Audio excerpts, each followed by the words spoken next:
La première chambre de 11 mètres carrés, avec lit bien sûr assez confortable, avec des rangements, puisque voilà, on sait qu'avec les étudiants, il faut quand même avoir un peu le minimum de rangement. Donc voilà, première chambre, on va passer directement à la salle de bain, une petite salle de bain, voilà, que j'ai refaite aussi avec l'aide de Cynthia. Voilà, sur le plan de travail, les meubles, voilà. Bon, après les WC, vraiment très simple. Ok. C'est bon, ok. Ok. Bon, simple, fonctionnel, VMC. Exactement, exactement. On est ok. La petite chambre, une petite chambre, j'ai fait le pari de mettre une petite lit. Parce que sinon, ça aurait fait trop avec le grand lit. Pourquoi tu n'as pas collé au mur le petit lit? Eh bien non, c'est parce que quand j'ai mis le drap, je me suis dit, oh là, c'est assez compliqué de faire. J'ai laissé comme ça, mais... C'est mieux que tu le mettes, parce que ça prend de l'espace et c'est mieux de coller le lit, tu vois. D'accord. Mais c'est combien de mètres carrés cette chambre? Celle-ci, c'est 9 mètres carrés.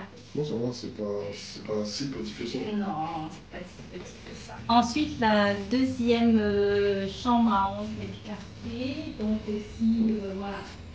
Celle-ci fonctionnelle, avec le dressing, toujours les chambres climatisées, petit bureau, voilà. Et puis... Très bien. Donc là, on compte bien, donc tu as 3 chambres. Oui, j'ai 3 chambres. Ok, c'est Trois cool. chambres. Okay. 3 chambres, il y a un petit espace de vie. Tu envoies dans le salon? Oui. Hop. J'ai un petit espace de rangement. Alors il n'est pas petit, il est grand. Donc il faut que j'enlève tous mes trucs et tout. Non, il n'est pas petit. Oh, franchement.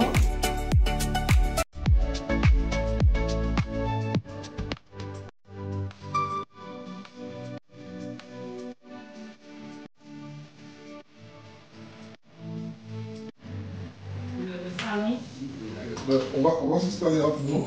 D'accord. Je vais poser quelques questions sur... Donc là, on a visité ce super appartement. Parle-nous un peu chiffres. Donc chiffres en termes de... C'est quoi la surface de cet appartement? Là, on a 60 mètres carrés, entre 59 et 60 mètres carrés. Ça va, tu l'as super bien optimisé pour 60 mètres carrés. Ouais, et vraiment, je suis contente parce qu'il y avait des travaux et je suis contente. On a fait quand même du bon travail. Très bien. Ouais. Ici, le coût d'acquisition de ce bien, c'est combien? Alors, il était à 128 000 € et j'ai fait une proposition à 120 000 qui est passée. Ok, 120 000. Ok. Ouais. Du coup, est-ce que tu as fait du financement créatif sur ça? Non, je n'ai pas fait de financement créatif. En fait, c'est vrai que je suis passée moi par un courtier. Je suis passée par un courtier et je lui ai dit simplement que voilà, je ne veux pas mettre plus de 119 000 € parce qu'en fait, on a discuté avec le courtier. Il me dit que lorsque je ferai le compromis, de ne pas dire 120 000 parce qu'au cas où si la banque ne me donne pas 120 000, après ça va poser problème. Donc on a fait un financement à 119 000 qui est passé avec 12 mois de report parce que j'avais dit que j'avais des travaux. Il y a aussi le fait que j'ai pas inclus les travaux, c'est vrai, et je pense que c'est peut-être pour ça que c'est passé le prêt, mais j'ai eu environ pour 8 à 10 000 € de travaux parce que j'ai fait la peinture, j'ai fait la cuisine. D'accord, donc tu as fait que 10 000 € de travaux, ça va? Ouais. Ok, donc au total, donc ça veut dire que c'est un projet à 130 000 €. Ouais. Ok, aujourd'hui, pour près de 130 000 €, tu as combien de mensualités de crédit? Alors, combien de mensualités? Tu auras, parce que là, tu n'as pas de crédit à rembourser. Alors, normalement, c'est 860 €. Sur combien de temps? Sur 20 ans. Ok, pas mal. 860 € sur 20 ans. Oui, ouais. Ok, et là, aujourd'hui, les chambres, tu espères les louer en combien? Alors, 470 les deux plus grandes et 390 la petite. Donc ça fait 400, 800, donc 1000... Ça fait 72, ça fait 1100. 1100, Ouais. ok, 1100 pour un crédit de 800. Ça va, on est pas loin, c'est pas mal. Ouais. Ok, très bien. Ok, là t'es bien situé, t'es proche des lycées. De toute commodité, il y a le lycée, il y a le supermarché, il y a McDo, il y a le médecin, le gyné, enfin voilà, c'est bien desservi. Ok, bah écoute, moi je suis vraiment agréablement surpris du prix. Ouais. Tu vois, ça c'est bien. Est-ce que tu as mis longtemps à trouver le bien? Alors non, parce qu'en fait, j'habite pas loin. Ah. J'habite juste dans le bâtiment d'à côté par là. D'accord. Et de chez moi, j'avais vu la pancarte avant. Et je m'étais dit, ah oui, il avait dit que le premier bien, il faut vraiment qu'ils soient pas trop loin de où tu habites. Comme ça, au moins, tu peux regarder. Tu maîtrises ton secteur. Voilà. Et quand j'ai décidé d'appeler, il y avait déjà quelqu'un dessus. C'était marqué vendu. 2 jours après, c'était marqué vendu. Je me suis dit, oh, mais c'est quoi de payer. Et après, 2 semaines après, c'est revenu sur le marché. Et donc là, j'ai appelé et voilà, ça s'est fait comme ça. Ok, non, c'est pas mal. Et est-ce que toi, tu es membre du mouvement Léonard, tu es mentoré. Est-ce que tu penses que ça marche? C'est pas une question à me poser, ça marche grave. Non, mais franchement, je n'aurais jamais pensé que j'aurais été propriétaire un jour de ma vie, quoi. Carrément. Parce que je me disais, l'immobilier, c'était pas pour moi, quoi. Je me parlais de l'immobilier, je disais, acheter un truc, vas-y, je vais aller voir la banque, elle va me faire un crédit. Non, je pensais pas un jour acheter quelque chose. Je te dis oui, c'est grâce à toi. Ta petite tête là sur, sur les réseaux sociaux, comme je le dis encore, j'ai adhéré tout de suite. Après, c'est vrai qu'il y a la peur, comme je t'expliquais. Hein. Mais voilà, aujourd'hui, je suis propriétaire. Okay. J'ai pas l'intention de m'arrêter là. Ok. Et en tout cas, j'ai pas dit. Tu es de Guadeloupe? Oui. Ok. Tu as investi en Guadeloupe? En Guadeloupe. Ok. Il y a beaucoup de personnes qui disent que oui, c'est difficile d'acheter au pays, que c'est très difficile, les banques ne prêtent pas. Ouais. Pourtant, tu as eu un prêt aux Antilles? Ouais. Ok.